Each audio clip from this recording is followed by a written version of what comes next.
Hello everyone, welcome to my YouTube channel that is Sai fusion physics. यहाँ पे हम net series शुरू करने जा रहे हैं। आपको पता होगा नेट हमारा पीजी वाले स्टूडेंट ही दे सकते हैं और हमारा जो सब्जेक्ट बेसिकली आपको पता है फिजिक्स है।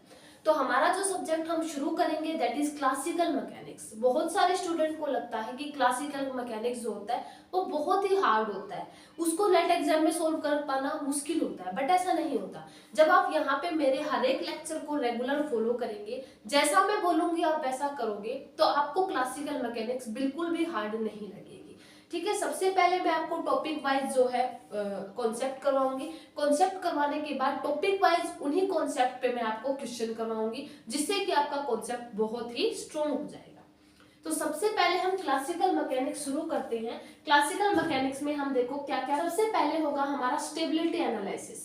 ठीक है, स्टेबिलिटी एनालिसिस। स्टेबिलिटी एनालिसिस के बाद हमारा होगा सेकंड, हमारा होगा that is small oscillations.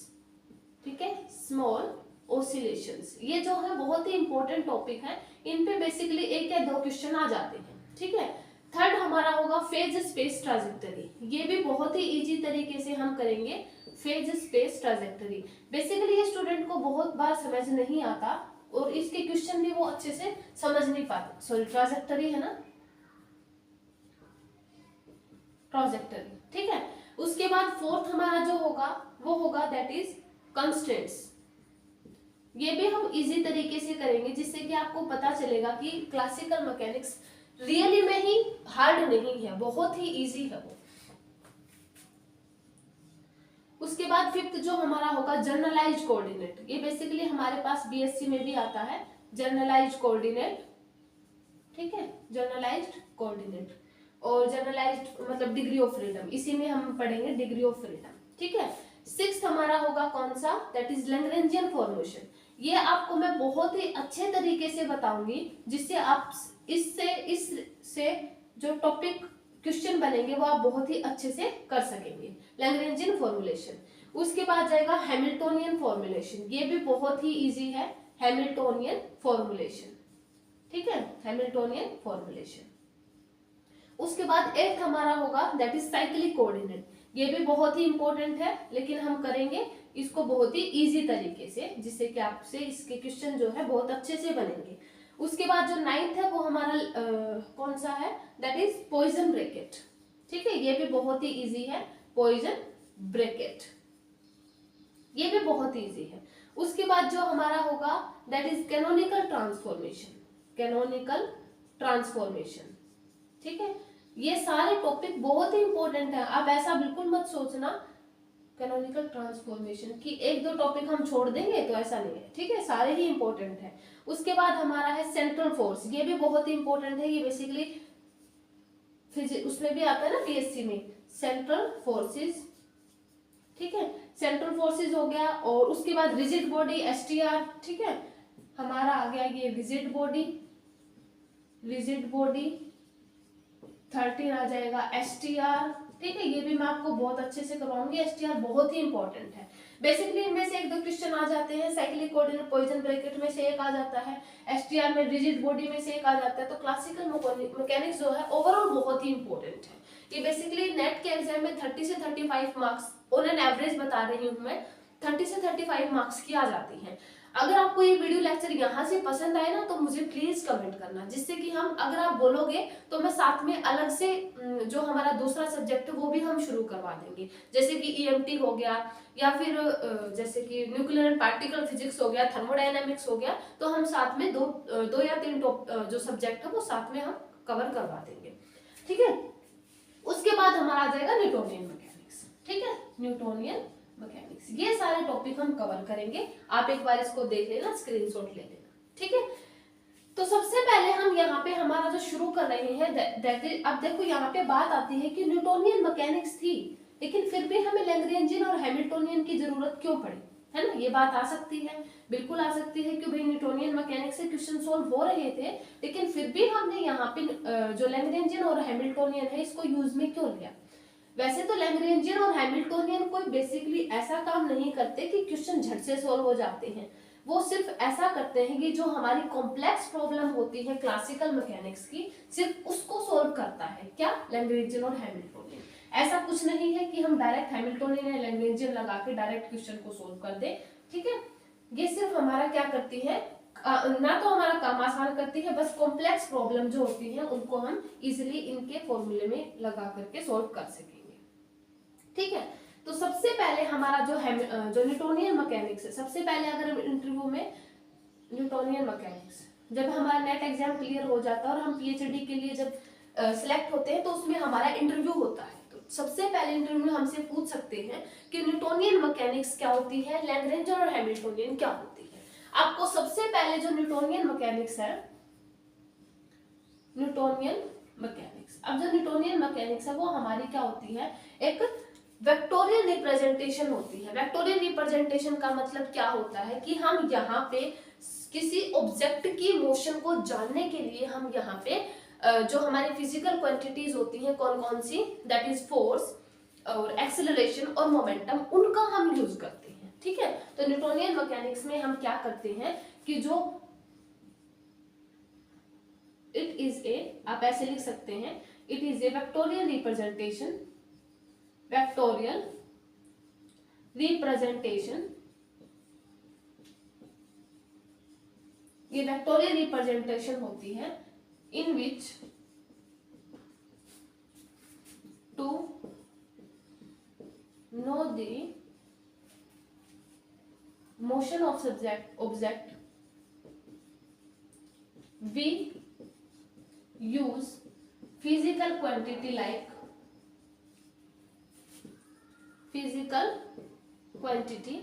like force, momentum, velocity etc, ठीक है। ये हमारी क्या होती है, वेक्टोरियल रिप्रेजेंटेशन होती है जिसमें हम ऑब्जेक्ट की मोशन को जानने के लिए जो हमारा फोर्स होता है, मतलब जो फिजिकल क्वांटिटी होती है जैसे फोर्स हो गया, मोमेंटम हो गया, वेलोसिटी होगा, इनका हम यूज करते हैं। जो लैग्रेंजियन और जो हैमिल्टोनियन होते हैं इसमें हम क्या करते हैं, जो लैग्रेंजियन और हैमिल्टोनियन, लैग्रेंजियन एंड हैमिल्टोनियन, ये सिर्फ इंटरव्यू पर्पज से है, ये कोई एग्जाम में नहीं आएगा, ये सिर्फ इंटरव्यू पर्पज से है कि लैग्रेंजियन और हैमिल्टोनियन क्यों यूज होंगे। इसमें हम क्या करते हैं, इसमें वेक्टोरियल रिप्रेजेंटेशन ना होके ये स्केलर रिप्रेजेंटेशन होती है, ठीक है। स्केलर रिप्रेजेंटेशन क्यों होती है, क्योंकि हम इसमें मोशन की जो सब्जेक्ट की मोशन को जानने के लिए हम यहाँ पे काइनेटिक एनर्जी, पोटेंशियल एनर्जी का यूज करते हैं। आप यहाँ पे जब मैं आपको यहाँ पे क्वेश्चन कराऊंगी ना, इनके बारे में डिटेल में बताऊंगी, तो आप यहाँ पे देखेंगे कि जो हमारा लैग्रेंजियन होता है वो kinetic energy minus potential energy होता है, और जो हैमिल्टोनियन होता है वो हमारा kinetic energy plus potential energy होता है। यानी इसमें हम ऑब्जेक्ट की मोशन को जानने के लिए जो हमारी स्केलर क्वांटिटी होती है, जैसे काइनेटिक एनर्जी हो गई, पोटेंशियल एनर्जी हो गई, उसका यूज करते हैं, इसलिए स्केलर रिप्रेजेंटेशन होता है, ठीक है। एक और यहाँ पे कॉन्सेप्ट आता है कि जो हमारा क्लासिकल मैकेनिक्स है वो ब्रिज करता है मैकेनिक्स और क्वांटम मैकेनिक्स में। ऐसा क्यों बोलते हैं, बहुत सारी बुक्स में लिखा होता है कि हमारा जो क्लासिकल मैकेनिक्स है वो ब्रिज होती है मैकेनिक्स में और क्वांटम मैकेनिक्स में। आप एक एग्जांपल लेके देखो सिंपल पेंडुलम का। आप सिंपल पेंडुलम का जब मैकेनिक्स में देखोगे कि मैकेनिक्स में हम ऐसे, जैसे हमने सिंपल पेंडुलम को ऐसे धक्का देते हैं, वो बोब ऐसे ऐसे रोटेट कर रहा है, लेकिन जब आप उसको लैग्रेंजियन में देखेंगे तो वहां पे आपको एक इक्वेशन निकल के आएंगी, है ना। जैसे कि आप लैग्रेंजियन में देखोगे तो ऐसी कुछ इस तरीके से, जब मैं आपको कराऊंगी ना आपको अच्छे से समझ आ जाएगा कि आप ऐसे ऐसे कर रहे हैं, तो यहाँ पे काइनेटिक एनर्जी अलग निकल के आएगी, पोटेंशियल एनर्जी अलग निकल के आएगी, तो इस तरीके से हैमिल्टोनियन में भी वो अलग होगा, ठीक है। तो इसलिए जो हमारा क्लासिकल मैकेनिक्स है वो मैकेनिक्स और जो क्वांटम मैकेनिक्स है उसमें ब्रिज का काम करता है। क्वांटम मैकेनिक्स में अगर आप सिंपल पेंडुलम को देखोगे तो उसमें अलग से फॉर्मूला यूज होता है हमारा, ठीक है। तो इस तरीके से हम क्लासिकल मैकेनिक्स को एक ब्रिज मान सकते हैं मैकेनिक्स और क्वांटम मैकेनिक्स में। ये हमारा कुछ बेसिक था, बिल्कुल ये इंटरव्यू पर्पज से था, इसका जो है एग्जाम से कोई रिलेशन नहीं है। बेसिकली जो एग्जाम में इंपॉर्टेंट है वो अब हम शुरू करेंगे, ठीक है। ये हमारा बिल्कुल बेसिक था जो कि सिर्फ और सिर्फ इंटरव्यू में पूछा जा सकता है, या फिर हमें बेसिक नॉलेज के लिए इसका इतना पता होना चाहिए, ठीक है। अब देखो सबसे पहले हमारा जो टॉपिक था दैट इज स्टेबिलिटी एनालिसिस, वो हम शुरू करने जा रहे हैं। अब देखो स्टेबिलिटी एनालिसिस में नाम से ही पता चल रहा है, मतलब किसी ऑब्जेक्ट का स्टेबल होना, दैट इज स्टेबिलिटी एनालिसिस, ठीक है। देखो सबसे पहले हम देखेंगे that is stability analysis. Stability, मैं आपको यहाँ पे बहुत ही अच्छे से स्टेबिलिटी, बिल्कुल धीरे धीरे चलेंगे। आप अगर बोलोगे तो हम एक बार में 2 सब्जेक्ट भी शुरू करवा देंगे एनालिसिस, ठीक है। स्टेबिलिटी एनालिसिस, देखो स्टेबिलिटी एनालिसिस में क्या है, देखो हम ऐसे लिखो, इन stability analysis, in stability analysis, stability analysis we find the equilibrium point, we find equilibrium point, equilibrium point, एक बार मैं व्हाइट बोर्ड चेक कर लेती हूँ, ठीक है। तो स्टेबिलिटी एनालिसिस में हम क्या करेंगे, we find equilibrium point, equilibrium point find out करेंगे and investigate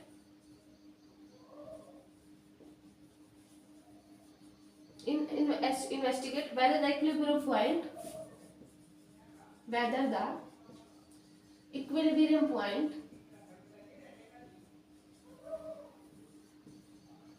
point is stable or unstable, ठीक है। स्टेबल और अनस्टेबल, आप स्टेबल और अनस्टेबल का मतलब समझते हैं, अभी मैं आपको बताऊंगी। देखो स्टेबल और अनस्टेबल, इसमें देखो स्टेबिलिटी एनालिसिस में क्या करेंगे, वी फाइंड इक्विलिब्रियम पॉइंट, हम इक्विलिब्रियम पॉइंट फाइंड आउट करेंगे and investigate whether the equilibrium point is stable और अनस्टेबल। आपको स्टेबल और अनस्टेबल का मतलब पता है, जैसे मान लिया कि हमारे पास ये है कोई, ठीक है, या फिर हम ऐसा मान सकते हैं, जैसे हम ऐसे मान लिया कि ये हमारा, हम एक बाउल मान लिया, ठीक है, बाउल जो हमारी कटोरी होती है ना, कटोरी, उसको हमने मान लिया कि एक बोल है, उसके सेंटर पे रखी हुई है, मतलब जो कटोरी है उसके अंदर रखी हुई है। हमने क्या किया, बोल को थोड़ा डिस्प्लेस कर दिया, तो क्या होगी, बोल वापिस से सेंटर पे आके रुक जाएगी। इधर करेंगे तो फिर से वापिस से सेंटर पे आके रुक जाएगी। वो हमारा जो बॉल का जो सेंटर है, जो कटोरी का जो सेंटर है, वो हमारा स्टेबल पॉइंट है। लेकिन अगर हम उस बॉल को कटोरी के कॉर्नर पे रख दे, जैसे कि ये हमारी कटोरी है पूरी गोल गोल, अगर हम उसको कॉर्नर पे रख दे, थोड़ा सा डिस्प्लेस करेंगे तो क्या होगी, बॉल नीचे चली जाएगी, सेंटर पे नहीं आएगी, तो वो हमारा अनस्टेबल पॉइंट है। समझ आई आपको? तो ये हमारे स्टेबल और अनस्टेबल इक्विलिब्रियम पॉइंट होते हैं। अब देखो, अब हम ऐसा करते हैं कि हम मान लिया कि हमारे पास पोटेंशियल एनर्जी गिवन है, F is equal to minus का डेल V, हमें पता है ये फॉर्मूला होता है हमारे पास, ठीक है, पता है ना आपको ये फॉर्मूला होता है, ठीक है। या F इज इक्वल टू हम ऐसे मान सकते हैं curl V upon curl X, ये भी होता है, ऐसा होता है ना, ठीक है। तो सिस्टम, अगर सिस्टम इक्विलिब्रियम होगा, फॉर इक्विलिब्रियम, आप इस कंडीशन को लिख लेना, फॉर इक्विलिब्रियम, इक्विलिब्रियम के लिए जो नेट फोर्स होगा वो हमारा 0 होगा, नेट फोर्स 0, ठीक है। यानी F is equal to minus का curl V upon curl X is equal to 0, ठीक है। नेट फोर्स हमारा क्या होगा, दैट इज 0, ठीक है। अब हम यहाँ पे देखो अच्छे से देखेंगे कि हमारे पास स्टेबल और अनस्टेबल की कंडीशन क्या क्या होती है, ठीक है। तो यहाँ पे आप ऐसा मान सकते हैं या फिर ऐसे भी मान सकते हैं कि curl V upon curl X is equal to 0 for equilibrium, आप इसको ध्यान रखना, फॉर इक्विलिब्रियम, ठीक है। ये हमारी कंडीशन होती है इक्विलिब्रियम की। इतना समझ आया आपको, ठीक है। अब हम आगे करते हैं कि हमारा स्टेबल और अनस्टेबल पॉइंट कैसे हम देखते हैं, कैसे हम पहचानते हैं, ठीक है। तो देखो, सबसे पहले आपने लिख लिया होगा इतना, ठीक है, या फिर आप वीडियो को पीछे बैक करके भी देख सकते हैं, क्योंकि हमें, अगर आप को वीडियो पसंद आएगी तो आप अगर दूसरा सब्जेक्ट शुरू करने के लिए बोलोगे तो हमें फास्टली करना पड़ेगा, है ना, क्योंकि एक दिन में हम 2 सब्जेक्ट थोड़ा सा मुश्किल होगा, लेकिन मैं ट्राई करूंगी, अगर आप बोलोगे तो मैं डेफिनेटली शुरू करूंगी, ठीक है। तो देखो, हम ऐसा मान लेते हैं,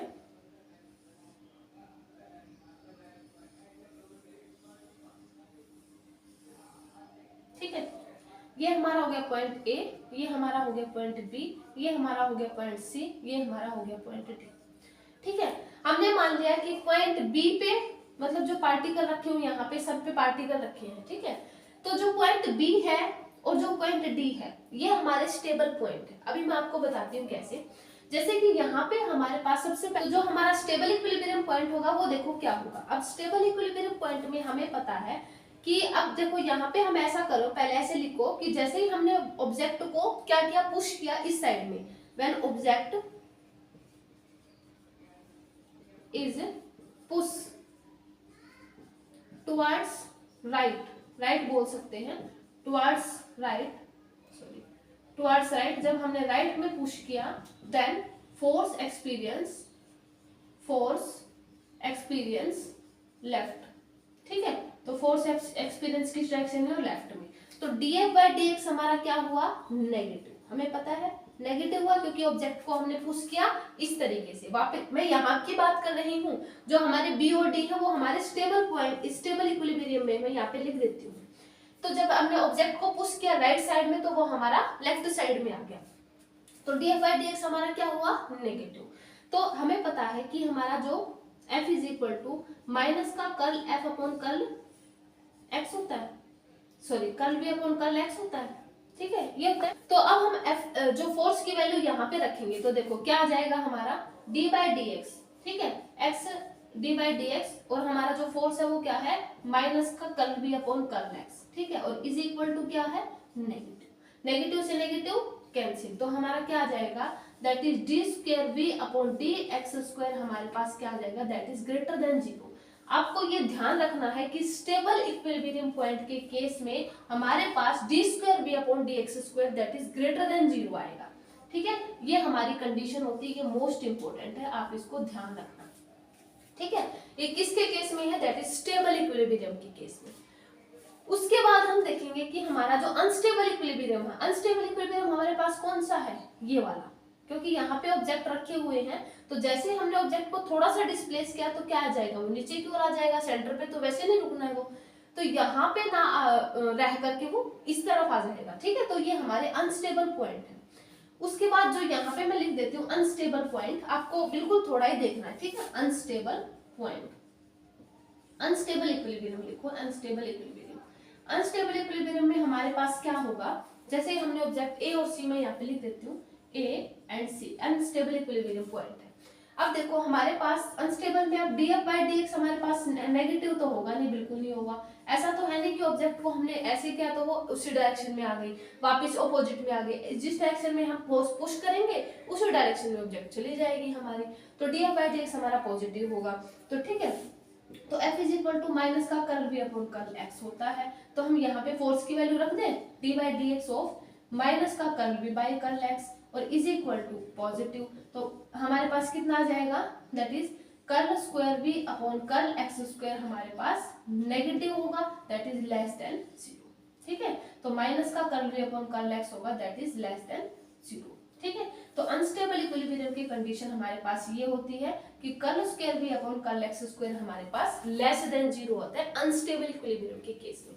आप यहाँ से क्वेश्चन करेंगे ना तब आपको पता चलेगा कि बहुत ही इंपॉर्टेंट कॉन्सेप्ट है कि स्टेबल और इक्विलिब्रियम, स्टेबल और अनस्टेबल इक्विलिब्रियम पॉइंट में कैसे हमें पता करना होता है कि पॉइंट जो ऑब्जेक्ट है वो स्टेबल इक्विलिब्रियम में है या फिर अनस्टेबल में। आपको वहां पे पोटेंशियल एनर्जी दी जाएगी, तो उस तरीके से आपको डबल डेरिवेटिव निकाल करके अगर वो ग्रेटर देन 0 आता है तो हमारा स्टेबल इक्विलिब्रियम होगा, अगर लेस देन 0 आता है तो वो हमारा अनस्टेबल इक्विलिब्रियम पॉइंट होगा। बेसिकली आपको वहां पे कंडीशन ये रहेगी, पोटेंशियल एनर्जी दी जाएगी, अगर आपको फोर्स दिया जाए तो वहां से आप पोटेंशियल एनर्जी निकालेंगे।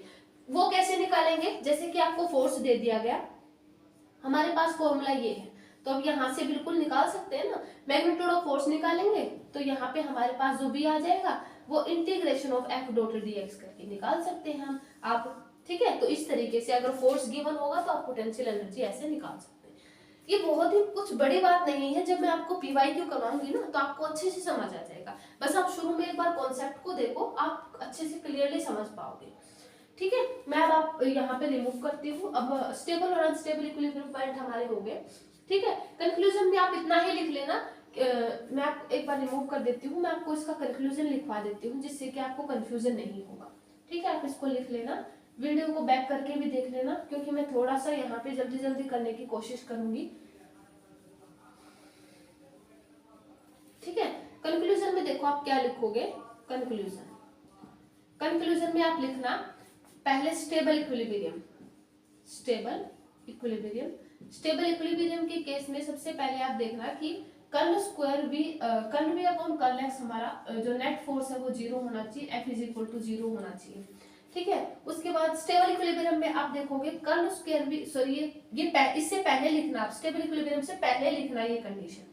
कर्ल स्टेबल इक्विलिब्रियम में ये लिखना कर्ल स्क्वायर भी अपॉन कर्ल एक्स स्क्वायर हमारे पास ग्रेटर देन 0 होता है, ठीक है। अनस्टेबल में आप लिखना,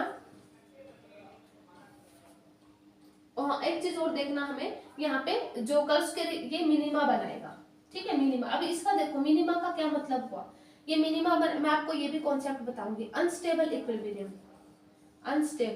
इक्विलिब्रियम में कर्ल स्क्वायर भी अपॉन कर्ल एक्स स्क्वायर ये हमारा होगा लेस देन 0, ये हमारा बनेगा मैक्सिमा। अब मैं आपको ये भी बताऊंगी इसका मतलब क्या होता है, ठीक है। जो शुरू का लेक्चर हम थोड़ा सा छोटा ही रखेंगे जिससे कि आपको थोड़ी सी वीडियो करने में प्रॉब्लम ना हो, ठीक है। देखो यहाँ पे जो ये मैक्सिमा और जो ये मिनिमा है इसका मतलब क्या हुआ, स्टेबल इक्विलिब्रियम मिनिमा बनाता है, अनस्टेबल इक्विलिब्रियम मैक्सिमा बनाता है। यहाँ पे आप जो मिनिमा और जो मैक्सिमा बना रहे हैं वो कैसे बनाएंगे, देखो सबसे पहले जो कर्ल स्क्वायर भी अपॉन कर्ल एक्स स्क्वायर वो ग्रेटर देन 0 वो इस पॉइंट पे है। अब आप देखोगे तो यहाँ पे जो इसका जो पार्टिकल है वो हम इस पूरे ग्राफ में क्या देखेंगे कि पार्टिकल मिनिमा पे, मतलब मिनिमम पॉइंट पे यहाँ पे है। इस ग्राफ का मैक्सिमम पॉइंट कौन सा है, ये हमारा मैक्सिमम पॉइंट है, ठीक है। मिनिमम पॉइंट कौन सा है, ये हमारा मिनिमम पॉइंट है। ये जो B है ये हमारे स्टेबल इक्विलिब्रियम पॉइंट थे, B और D, ठीक है, ये हमारे स्टेबल इक्विलिब्रियम पॉइंट थे और यही हमारा क्या बना रहे हैं, मिनिमा। इसीलिए जो स्टेबल इक्विलिब्रियम पॉइंट होंगे वो मिनिमा बनाएंगे और जो अनस्टेबल इक्विलिब्रियम पॉइंट होंगे जो A और C है वो हमारा मैक्सिमा बनाएंगे।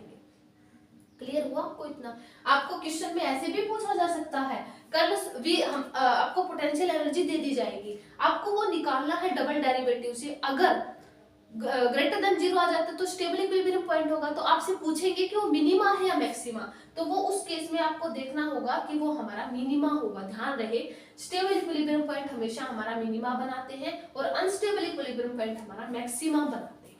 क्लियर हुआ इतना, आप कंक्लूजन में इतना लिख सकते हैं, इसको याद कर लेना। इतना क्लियर हुआ।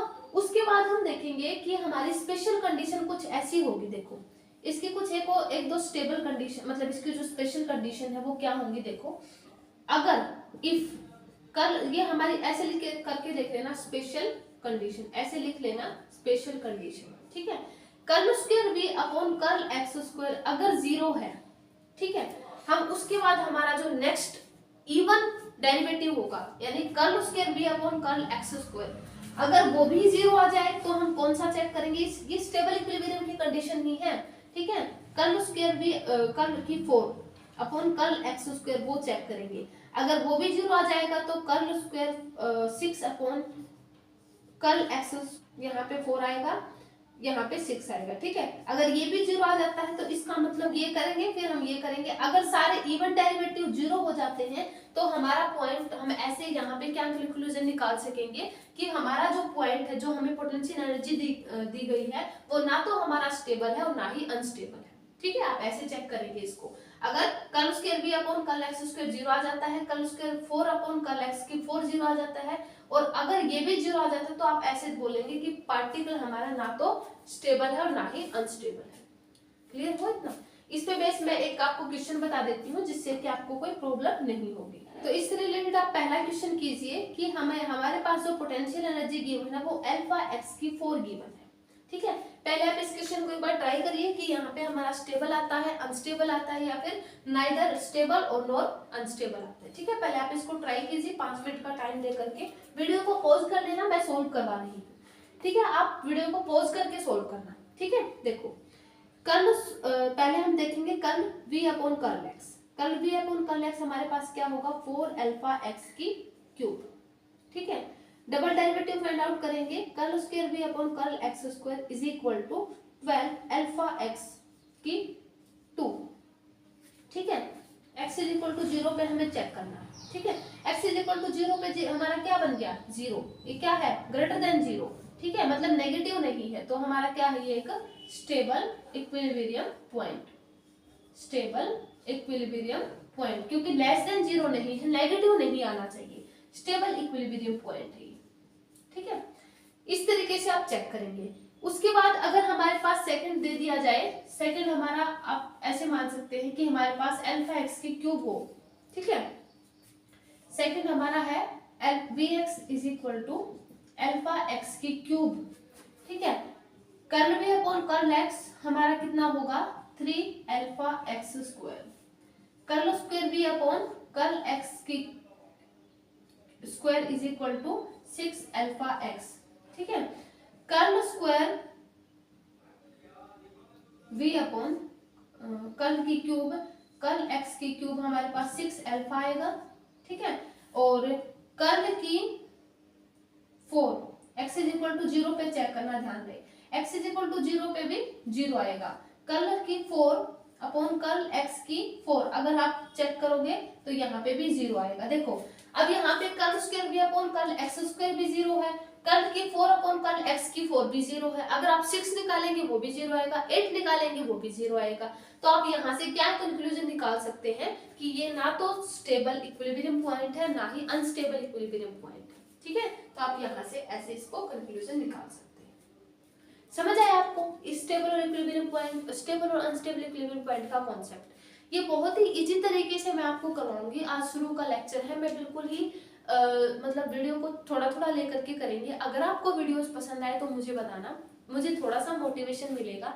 आप मुझे मोटिवेशन दे सकते हैं जिससे कि मैं वीडियो कंटिन्यू रख सकूं। अगर आप बोलोगे तो साथ में मैं अलग सब्जेक्ट भी करवा सकती हूँ शुरू, ठीक है।